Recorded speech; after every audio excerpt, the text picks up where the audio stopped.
the epistemically challenging part of it are the entities. I mean, that's big news. I mean, a hallucination is one thing, an intellectual insight is one thing, but beings? I mean, that's something quite of a different order. Well, let's try and be, if not scientific, at least have a certain rational economy to our thinking on this subject, and let's take it seriously. Let's say that, yes, we agree that on DMT, in the flash, one encounters beings that have a great affection for humanity and a wish to communicate with them. Now, a spectrum of explanation offers itself in line with the current obsessions of our culture. The first thing we might suppose is, my God, these are extraterrestrials that are somehow available through this alteration of consciousness. Now, extraterrestrials are a hypothetical construct. Nobody has ever trotted one around. The people who believe in extraterrestrials without question invariably vibrate with the same kind of narrow-minded, opinionated aura that you get with Christian fundamentalism or anybody who has all the answers.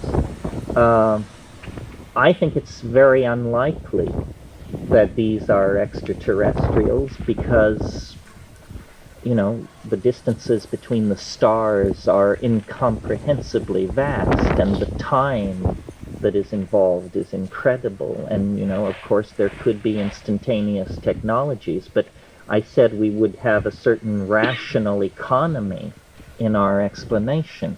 Okay, so extraterrestrials, that's one possibility. Next possibility. We know from those of us who are aficionados of science fiction that within the 20th century the concept has been booted around of what's called a parallel continuum. In other words, that somehow there are worlds different from this world that lie side by side to ours, and that you can that hypothetically through some technological innovation or through magic or something, you can contact these parallel continui. However, no one has ever convincingly demonstrated the existence of this. Well, so then if we use what is called Occam's razor, which is a very respected logical a limitation used in the formation of hypotheses to keep things from getting too baroque. Occam's razor simply says hypotheses should not be multiplied without necessity. In other words, keep it simple, stupid. If it doesn't have to be complicated, why complicate it? So if we try to apply Occam's razor to the entities encountered on DMT, then it seems to me far more likely, and nevertheless incredibly challenging to our conceptions of reality, far more likely than that these entities are extraterrestrials or dwellers in some hypothetical parallel continuum. A more economical hypothesis would be that these are souls. After all, they love us, they're very interested in us, and they seem to be somehow right here. They are souls.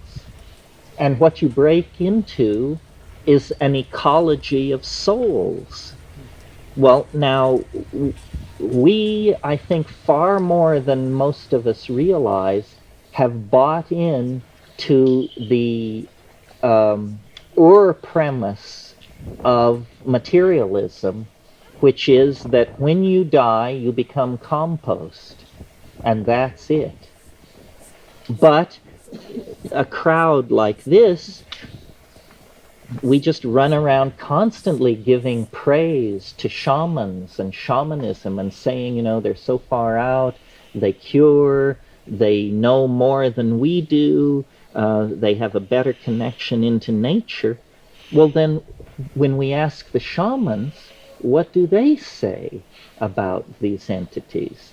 Well, they say that they're ancestors. They say, whoa, it's the spirit world. They're ancestors. We do all our magic through the ancestors.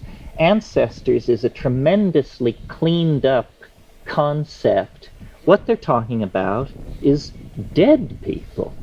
An ancestor is a dead person, for crying out loud. Whoever heard of an ancestor who wasn't a dead person? So if we have such respect and reverence for the insights of shamanism, then we are going to have to take seriously a fairly confounding notion to our materialist point of view, which is when you smoke DMT, you encounter souls that, in fact, death has no sting. And that the metamorphosis of conscious life occurs beyond the grave. And I find I resisted this for years. I just pushed it away as too weird. Better they should be extraterrestrial meme traders come here to do X, Y, and Z. Better it should be a parallel continuum. But shaman worldwide insist that they are the ancestors. What can we bring to bear against that? 500 years of scientific rationalism that has produced a neurotic world population and a toxified planet.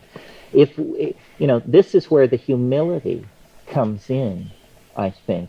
We have to seriously consider the possibility that, as Mircea Eliade says in his wonderful study, Shamanism, the Archaic Techniques of Ecstasy, he says, the shaman is one who can pass through the same gate that the dead pass through every day. But the shaman returns. The shaman returns